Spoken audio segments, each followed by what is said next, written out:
Now we are streaming live. Okay. Wait a minute, please.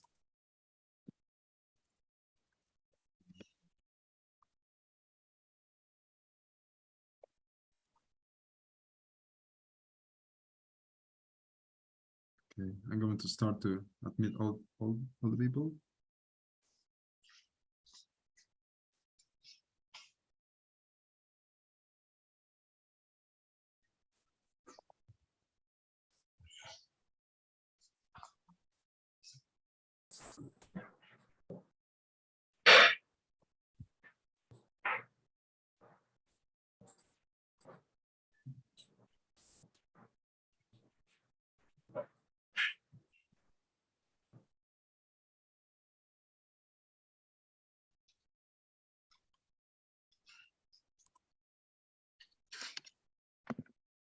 Está Fabiana.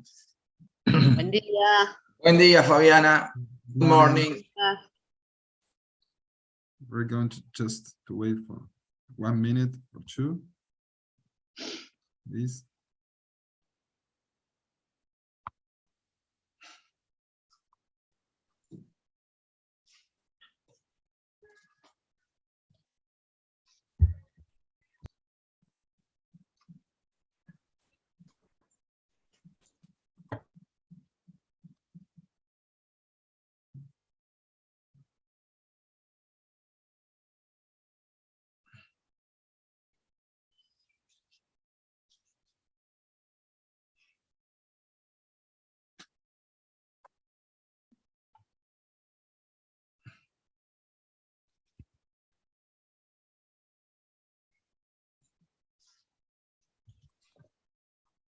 Okay, Alejandro, Professor Peters, when you want, it's the time.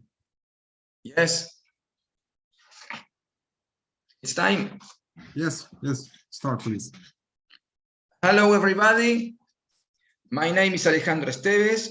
I am the director of the CDOP, Center for Study of State and Public Organizations from the University of Buenos Aires, Argentina.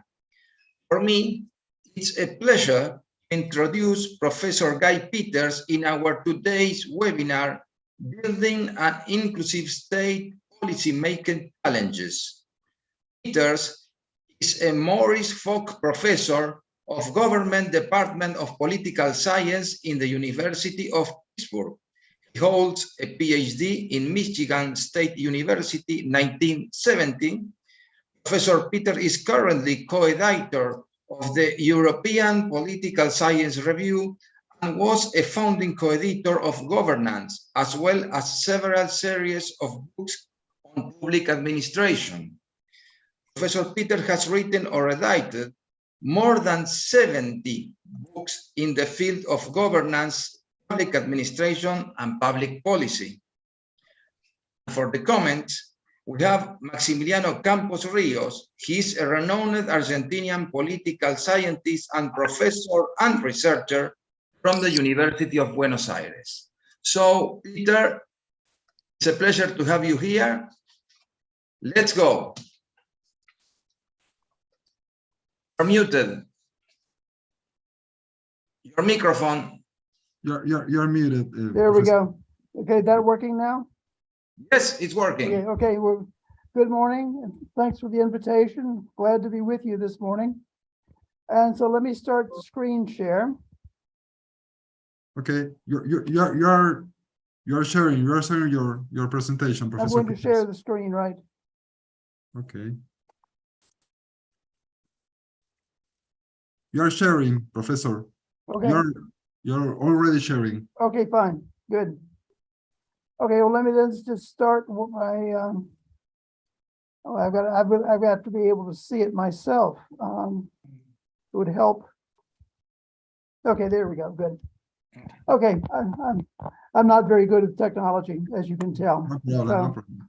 Old-fashioned. Anyway, so what I want to talk about this morning is, as Professor Estrada said at the opening, is the notion about an inclusive state. Now, this is inclusion has become a central concern for government and public policy. Inclusion and diversity have been become a central part of thinking about what states should be like. But most of the discussion has been on racial and gender diversity, which are obviously important issues, but only a part of the story of social exclusion. So it's important really then to think about how to building a more comprehensively inclusive state, and to talk about some of the fundamental changes perhaps that are implied by those Sustainable Development Goals coming from the UN. I should give you a health warning on this initially. That is, I probably shouldn't have undertaken this talk today. This is a work in progress, but I'm doing it in part so that to get some feedback on the ideas. So it's a book I'm writing now. It's not a finished product by any means, but I often find it's useful to try to present things this way and then to get some feedback from colleagues. So with that warning, let me proceed. So the frame of the discussion, this started with a paper I wrote for OECD and for KIPA, the Korean Institute of Public Administration, and was very much focused on inclusion in more affluent countries. But the term, certainly in the nature of a more inclusive state, is relevant for middle and lower income countries as well. And indeed, that's where perhaps some of the most important challenges arise. And also the Korean and OECD case were very interested in the notion of global inclusion. So how does one move beyond nationalism and the national state to think about a more inclusive state that's functioning globally? So I have some thoughts about that as you'll hear as I go along. So we're basically facing then the challenge of inequality. And if you doubtless have seen and heard and read Thomas Piketty, inequality has been increasing. So inequality and economic inequality and to some extent social inequality has been increasing for at least the last several decades. And persist in a whole variety of domains, despite efforts for decades to try to produce more inclusive and more equitable societies. And to some extent, social change and political change have been exacerbating the inequality, particularly through migration, but also through democratic backsliding and trying to reduce participation. So many of the so-called populist movements that govern countries these days are presumably for the people, whoever the people may be, but it wind up in fact being to be more exclusionary than inclusionary, trying to exclude certain groups, particularly non-native born people, from the benefits of being a member of the society and making the state really much less participatory, something one wouldn't think if one were trying to quote unquote serve the people. And John Hibbing, a political scientist at the University of Nebraska, did some very interesting work on Trump supporters in the United States, for example, and argued that they had a quote unquote securitarian personality. And by that, he meant that what they wanted more than anything was security. They wanted to be safe. And safety included not only against crime at home, but also included safety from migration, from threats from other countries. They just wanted essentially to be able to settle into their own homes and not really be concerned about other folks, which is obviously a very narrow view of the world. But that seems to be what's driving a lot of populist politics and democratic backsliding. And sometimes this is phrased in terms of welfare nationalism. So interestingly, many populist movements are in favor of a larger welfare state. They're not, in some ways, they're not economically conservative in the usual ways, but in favor of that larger welfare state for just the right people, meaning largely native born and perhaps not for people of color, and so forth. And of course, during the pandemic, we also saw something that became to be called vaccine nationalism, where you held on to the vaccines that you had without sharing. So a concept of an inclusive state, as you can read here as well as I can, is a state that attempts to the extent possible to involve citizens politically, economically, and socially. And so that an inclusive state then is one that attempts to maximize inclusion of all sorts, not just economic, not just political, but tries to deal with all dimensions of exclusion. And it does, I'm trying to, and as I write the book, I'm trying to frame this in terms of existing state theory. So Tom Christensen from the University of Oslo wrote a really nice paper on essentially the development of the state in Western systems. And he argued that we've been through 5 stages, or he actually argued for 4. I added the 5th. So he had the Weberian, so that we began with the Weberian night watchman state that was essentially primarily there to ensure security, and particularly security against crime and against foreign enemies. Then we moved, again, Christensen's argument, which I largely accept, toward an institutional state. And by institutional state, he's meaning a state in which the state becomes the focus of loyalty for citizens. So essentially then it becomes national as well as a political entity. And people essentially have loyalties and beliefs in their state.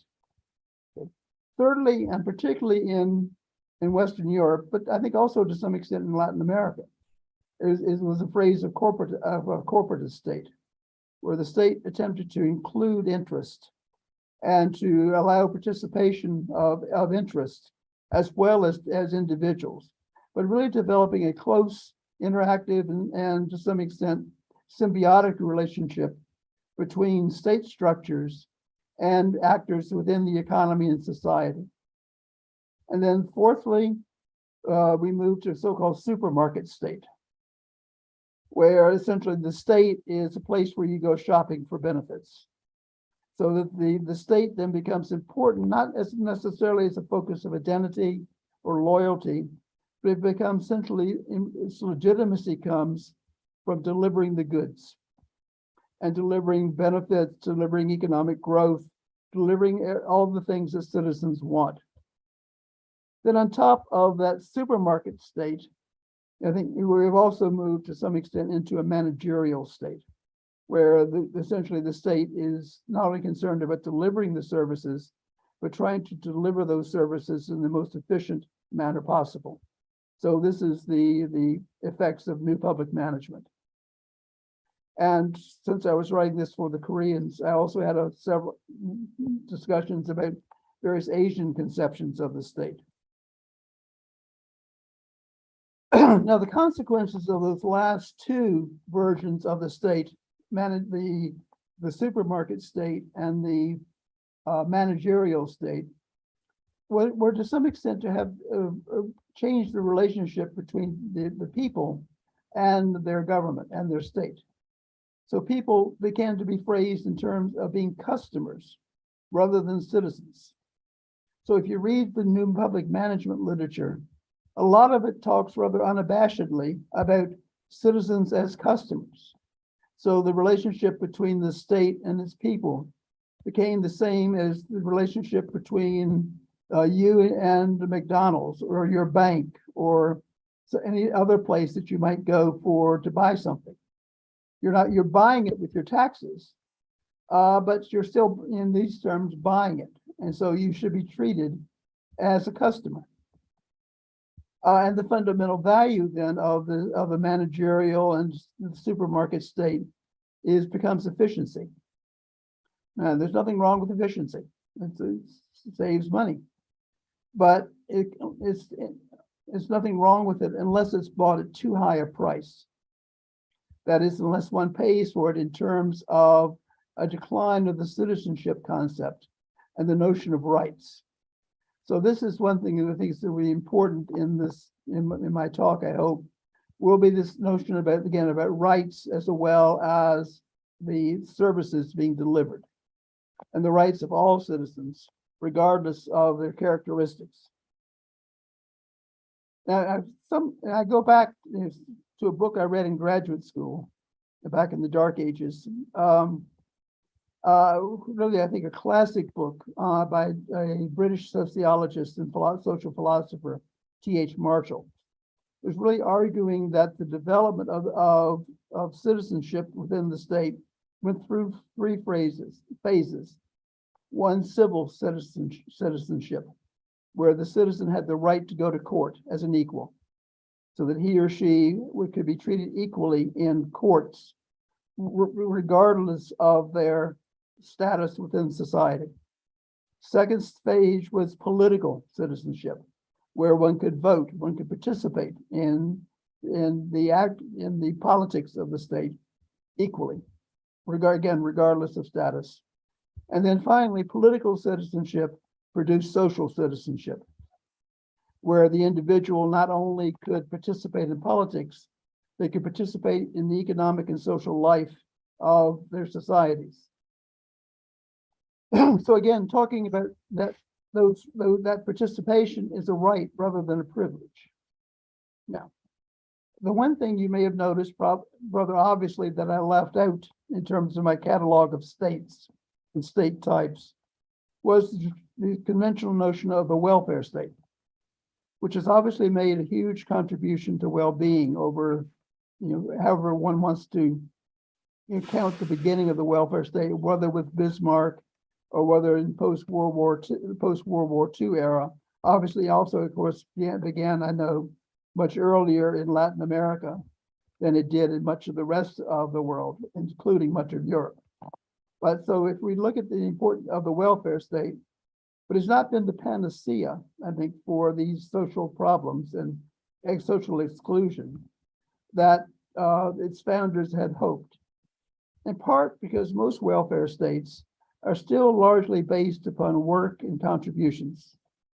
There are other residual aspects that deal with people who haven't worked, but they tend still to be stigmatizing. That if you haven't contributed, you are stigmatized as not really being a full member of society. And so leaving Esping Anderson, oops, I misspelled it, Esping Anderson aside, this tends to be true even for the presumed social democratic welfare states, such as Scandinavia. There's still a very strong notion that one works, one contributes, and then one receives the benefits when appropriate. And also missing in the welfare state ideas was a notion of very strong participation. That the welfare state was to a great extent paternalistic, and democracy and links to public policy were to some extent assumed rather than really problematized within the concept of the welfare state. So, intellectually, some of the roots for what I'm trying to work on in this notion of an inclusive state. Here's a list of 6 or so, but just let me rattle them off quickly. One is Amitrai Sen and his notion of human capabilities. And secondly, a really, I think, largely forgotten Canadian political philosopher, Christian Bay, and his notion of objective security. So his notion then essentially was that people talk about the state providing security, i.e. in the Weberian state, but what may be more important is objective security, that is the freedom from, essentially from want and the fear of deprivation. Ian Goff, a British philosopher, talks about has a theory of human needs that is, I think, very important as background. In terms of the participatory side, Benjamin Barker and his notion of strong democracy, and Iris Marion Young and her notion of an inclusionary democracy. And then finally, to some extent, the SDGs coming out of the UN. So there's in the book, I've sort of worked on this chapter on the backgrounds, and it keeps expanding. It may become a book in itself. There's so many, I think, important roots to try to work into thinking about inclusion, or conversely thinking about the end of social exclusion. So the dimensions I talk about, or will be talking about in the book, are the obvious ones, nothing remarkable here: economic, political, social, and cultural, especially education, and then finally global. Okay, and so for the economic inclusiveness, the obvious questions are income, both within and across systems. But then that's linked to other important factors as well. So corporate governance, the involvement of individuals in the running of the corporations or other businesses in which they work. So I'm trying to make the corporate structure more participatory. Education. So in making education now increasingly is being considered as an economic function rather than as an educational function. So I was doing interviews with the Minister of Education in Canada a while back.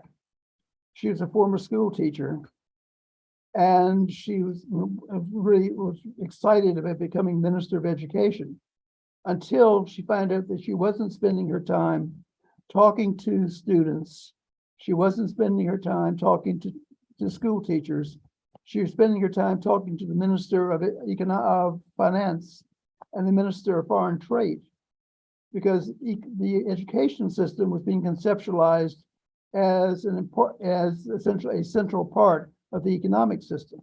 So she became an economic minister as much as she was an education minister. And even our thinking about public policies that is largely determined by economic thinking, instruments like cost-benefit analysis, and again, and thinking about efficiency as a primary value for the public sector. Okay, political inclusiveness. So that voting and equality in voting are important. And with democratic backsliding, this becomes an increasingly problematic concern. So the attempts on the part of Donald Trump and others, and Orban in Hungary, pick your favorite populist leader, to reduce access to voting has become a real significant political issue. But there are other aspects of participation that are obviously important as well. Again, the old corporatist model of participation by groups, and now more through networks, referendums, and direct choice of policy by the people. Participatory governance, example, of course, the classic example is participatory budgeting beginning in Brazil. So all these mechanisms for more direct and immediate involvement in making and implementing policy. But to some extent, I think we have to beware of some of this, because the evidence on, for example, on referendums is that the public, when given the opportunity, always don't pick the most inclusive and most liberal and the options. And referendums are easily manipulated by the same economic forces that manipulate other parts of the political system. So these are probably not the panacea that they're sometimes deemed to be. Social and cultural inclusion, gender, language, religion, tribe, and disability. So you can't see on Zoom, but I have some severe mobility issues these days, and find essentially myself being excluded from some activities.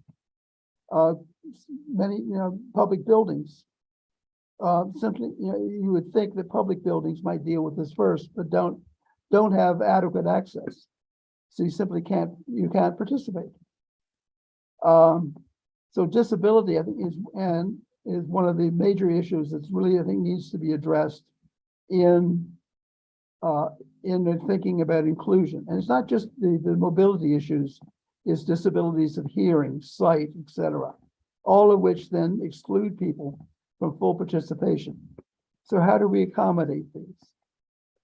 And how do we deal with what are essentially becoming new cleavages, new social divisions that divide countries politically? So a good example here, I think, would be the last Swedish election. So Sweden, having been historically the paragon of the welfare state, the liberal democratic welfare state, the last election, a extreme right-wing anti-immigrant party becomes the second largest party in parliament. And in part simply because people, it was very clear, people didn't like immigrants. Or they thought they didn't. They didn't know them, but they were quite sure they didn't like them. So we essentially then, so the social changes are producing new social cleavages and making a political impulse toward more inclusion all the more difficult. So the real question becomes, how do we bring those whom Martin Luther King described once as the least, the last, and the lost into full participation and full enjoyment of society? So here you're talking about those who've been excluded by virtues of immigration, disability, homelessness, etc., who can't participate and enjoy in the usual ways. And then finally, global inclusiveness, which may be the most difficult, and that we still don't have a sense of a global community. Now, presumably, climate change may eventually force us to think more globally and think of ourselves as a global community. But right now, there is a deeply divided globe, economically, politically, and socially. And that the capacity for global governance has done little more than raise aspirations for some control over those types of global encompassing issues. So Ben Kishore and others who talked about wicked problems, or Kishore and his colleagues added a notion of a super wicked problem, meaning primarily climate change. And one of the characteristics there is that there's no international capacity to govern it. So that problems that go across state boundaries have very little means of being controlled and governed. So how do we achieve inclusiveness? And again, some of this is fairly obvious, but I'm trying to work it through. Removing barriers and building bridges, both formally and informally. And just as an example, very quick example, getting rid of the barriers, things like training and legally preventing discrimination, building bridges, that is bringing people in, fostering entrepreneurship and fostering worker participation. So trying to do these, produce greater inclusion through getting rid of the formal barriers and then building policies that make a bridge toward those who are excluded. So this is inherently the notion of an inclusive state would be inherently a political project. Must have the political will and the institutions for achieving greater institution. Some interesting literature, and a book right next to me here somewhere, about the end of the left-wing working class. So that some of the political drive, if we go back to T.H. Marshall, some of the drive for the creation of the welfare state has, it's argued, and I think there's pretty good evidence for this, been lost, as many working class voters become more defensive, wanting to hold on to what they've got, and particularly wanting to hold on to what they've got as members of one nation, as opposed to a broader community, and become, as I mentioned before, from Hibbing's work, securitarian. That is simply wanting security, not wanting to move on to I guess to quote Star Trek, to not wanting to boldly go to new policy frontiers, but wanting simply to hold on and defend themselves against pressures that they consider to be coming from international and other forces. And this is, I guess, this slide is to some extent repetitive, but perhaps the most important part here on this slide is how to maintain commitment, because we're not talking about problems that we can solve overnight. And so my colleague here at Pitt, Michael McKenzie, political philosopher, talks about what he calls democratic myopia, that is democratic short-sightedness, that we see the immediate problems, but we can't see problems that are going to occur over the long term, and that we essentially don't deal. Obviously, climate change is the most obvious example, but another classic example, I think now, is pension reform, very basic part of the welfare state. But as populations become older, there are fewer workers.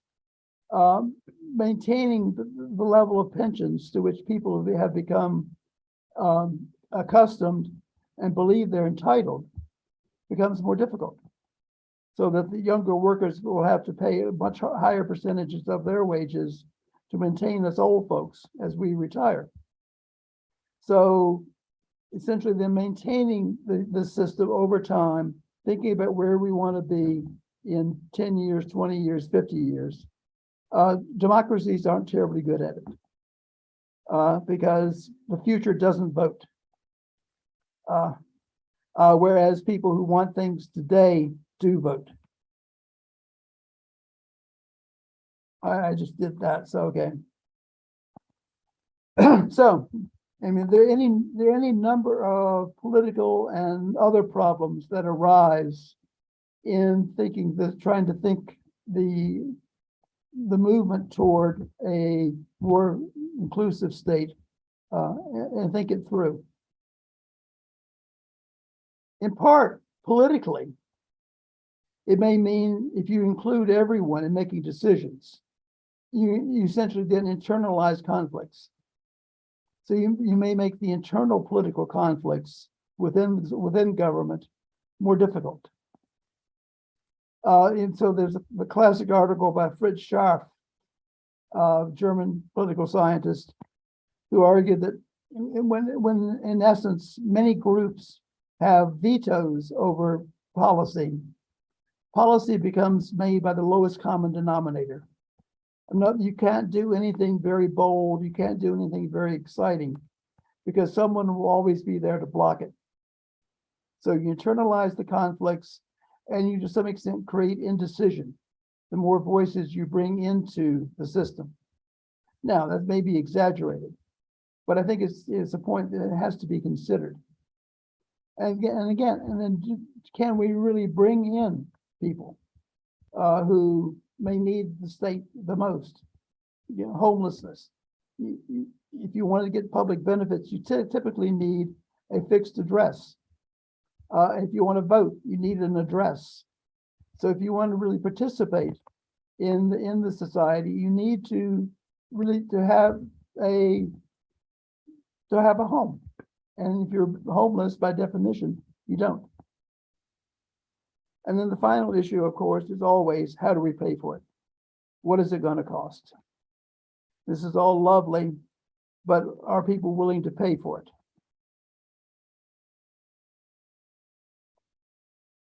I think I'll skip that. Well, maybe not.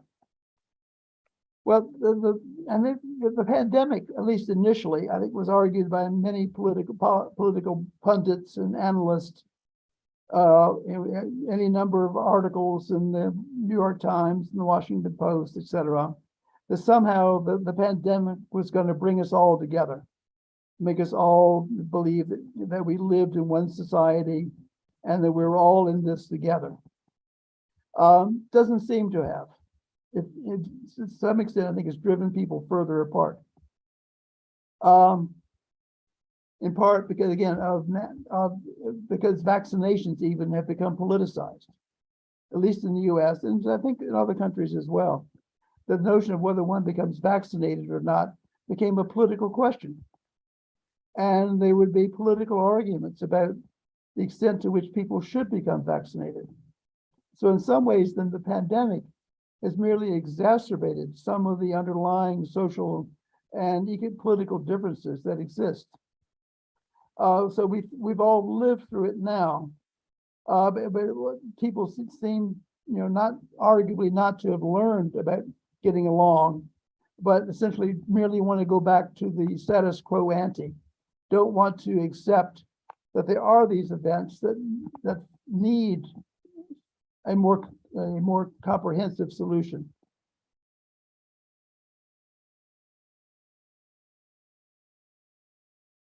So, in governance terms, since that's what I usually talk about,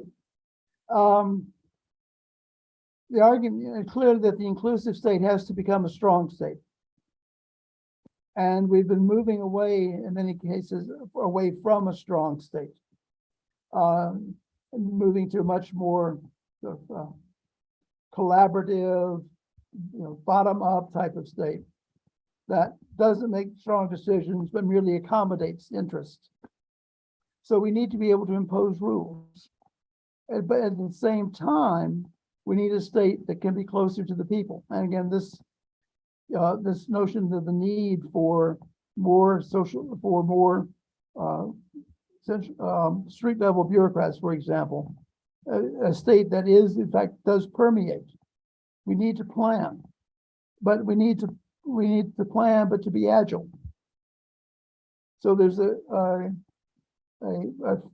French and business scholar who has this concept of strategic agility, which I think is really lovely.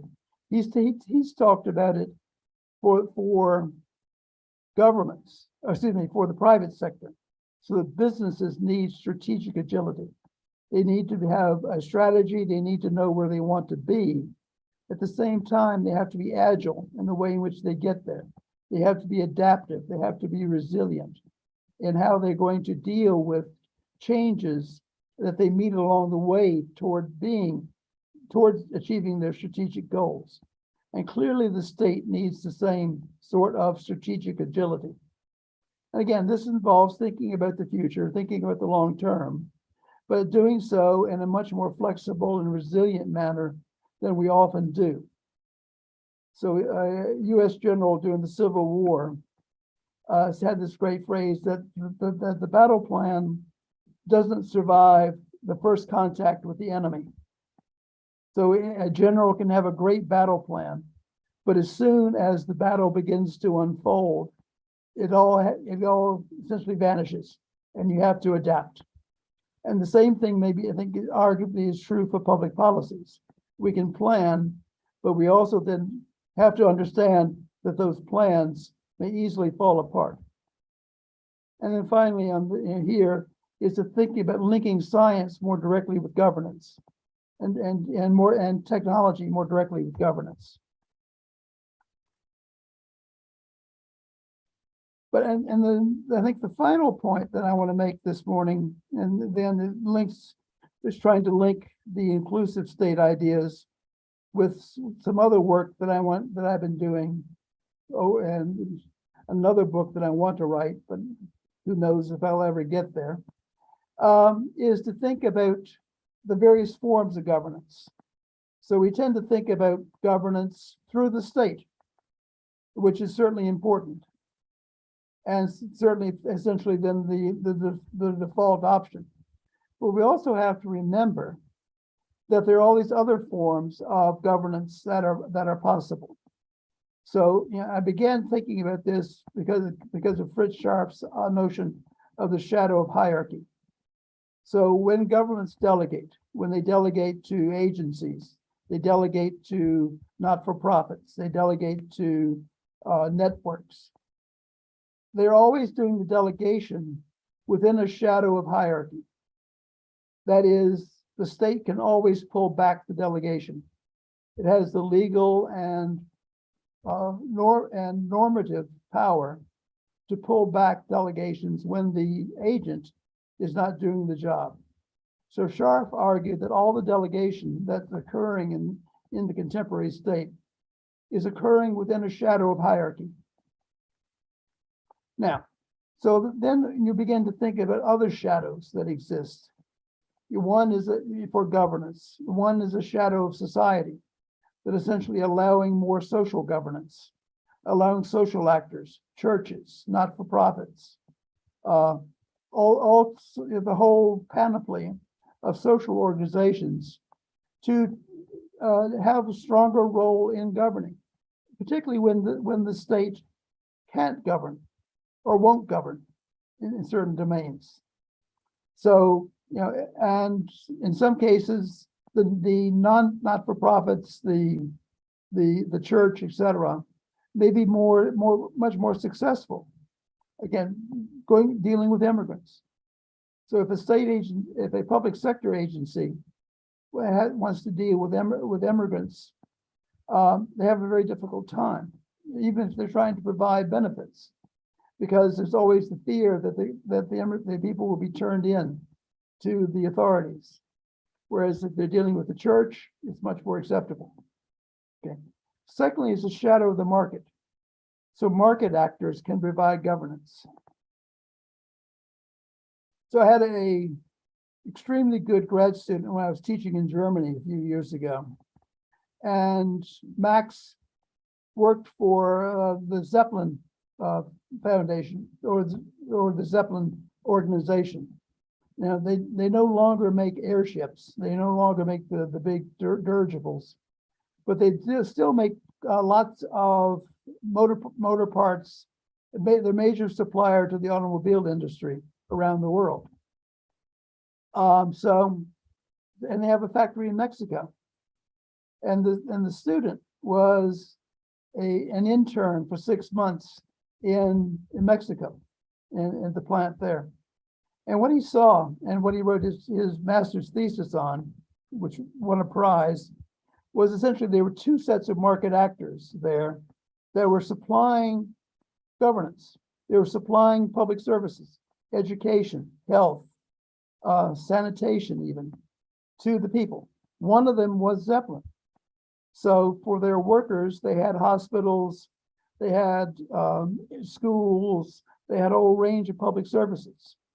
The other market actor that was involved with providing the public services was the drug cartel. So this is within one of the states, very near to one of the more states that's dominated by a cartel. And the cartels were doing some of the same. They were providing healthcare, minimal, but healthcare, providing some education, providing security. So the market here was acting as a state, as a government, and doing all those things that governments are supposed to do. Fourthly, would be a shadow of expertise, where you essentially defer to experts to provide the public governance and to deal with these problems of inclusion. Now, we see it, for example, in things like central banks, where there's a tendency to give the power to make monetary decisions to groups of expert bankers and economists. And see in healthcare. So a lot during the pandemic, a lot of the decisions were being made then by health experts. So we can defer some of our decisions to expertise. And then the final shadow is a shadow of participation, allowing much more direct public involvement and public action in terms of actually providing governance directly for the people. So this has been a very brief discussion of a large and complex problem. It's an attempt to, this is the early stages of developing an intellectual construct, but hopefully also one that's grounded in some reality. It's not going to happen overnight, either the book that I'm writing or the inclusive state. but it depends to a great extent upon political commitment and expertise. But hopefully it's something worth thinking about. Hopefully it's something that when we think about states and governance, we can think about the inclusiveness of those states and governments in a more comprehensive and hopefully effective way. So I think my time is up. Thanks for your attention, and I look forward to the comments.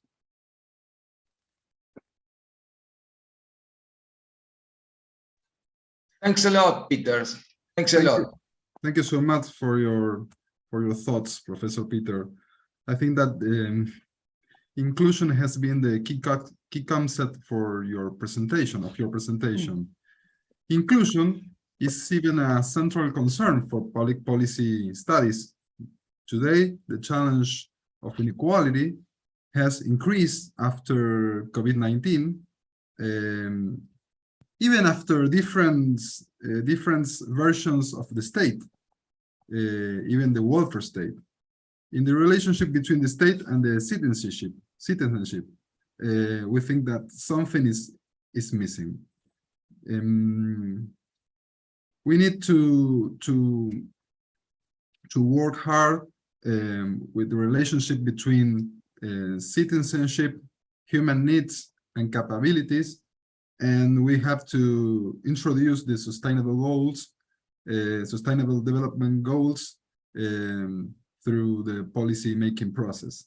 And obviously we have to think about the other dimension of inclusiveness through economic, political, social, global, and cultural inclusiveness. So the question, the key question, the principal question of your presentation is how to achieve inclusiveness. First of all, we have to remove all the barriers and to build bridges. For instance, participation, and we have to fight against privileges, populism, as you say, and neoliberal ideas. And second, we have to maintain a credible commitment with the coalition of ideas that you has expressed. But all of this is not easy, cheap, or simple for our societies, even especially with Latin American societies.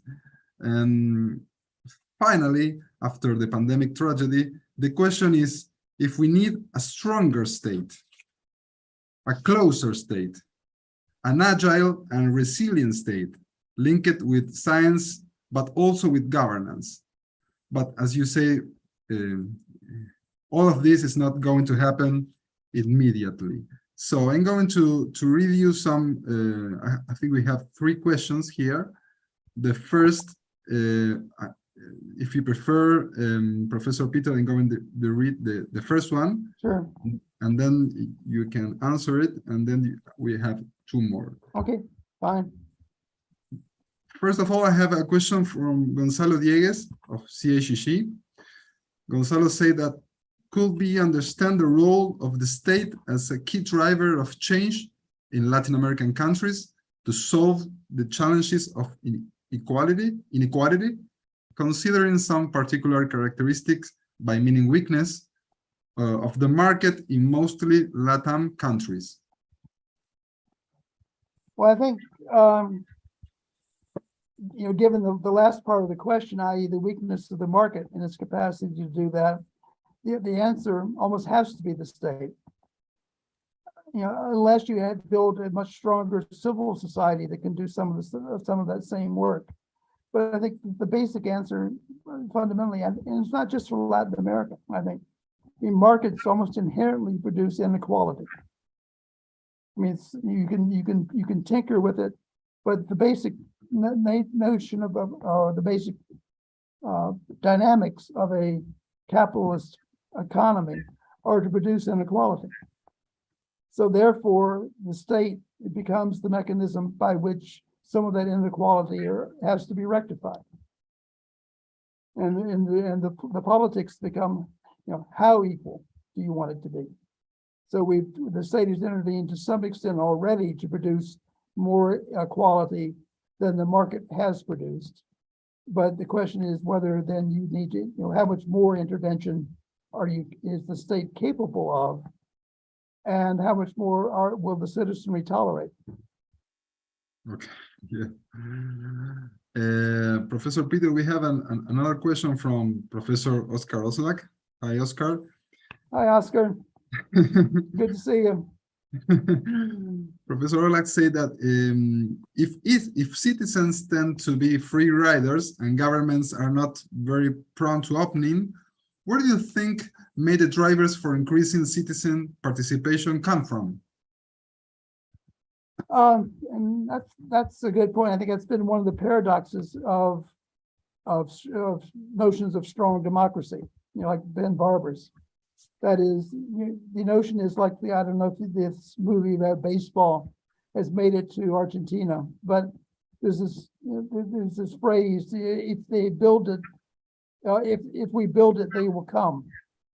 So I think the assumption of advocates of more participatory governance have always been that if we make these opportunities available, people will come and they will participate.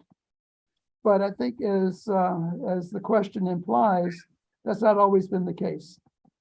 So I think one thing that will make people come is if they can see real effects from the participation. So I think then if you're just participating and it turns out to be simply drama and nothing to do with reality, then there's no reason to participate. If you can link the participation directly with outcomes, then I think you will get the participation. And that's why some of the notions I was talking about as I went through, it's not just participation in the public sector, but things like workplace participation. The German notion of Mitbestimmung, co-determination within the workplace. So we have these mechanisms that are very directly linked to outcomes for individuals. I don't know if Oscar wants to say something or just say hi. Just to thank you, Gary, for your answer and to say hello. Yes. No, I would like to hear other questions. Okay. We have thank you, Oscar. Thank you for your participation. We have a final question from Alejandro. Alejandro said that do you think there is a paradox that the most developed states have greater capacities to carry out social inclusion? I'm not so sure. It's maybe I don't understand, but I don't think it's a paradox. I mean that the most developed states may have the greatest capacity. The question is whether they actually do it. Okay. So I think at times the assumption is that in highly developed states, individuals have more individual resources, they're better educated and so forth, and they can take care of themselves. So the state then provides the foundations, but there may be a willingness to or a too facile assumption that somehow the society can take care of itself. Thank you so And much. again, I think that's been particularly true, I think, for contemporary neoliberalism and assumption that then, that the state doesn't need to be there. Thank you so much, Professor Peters.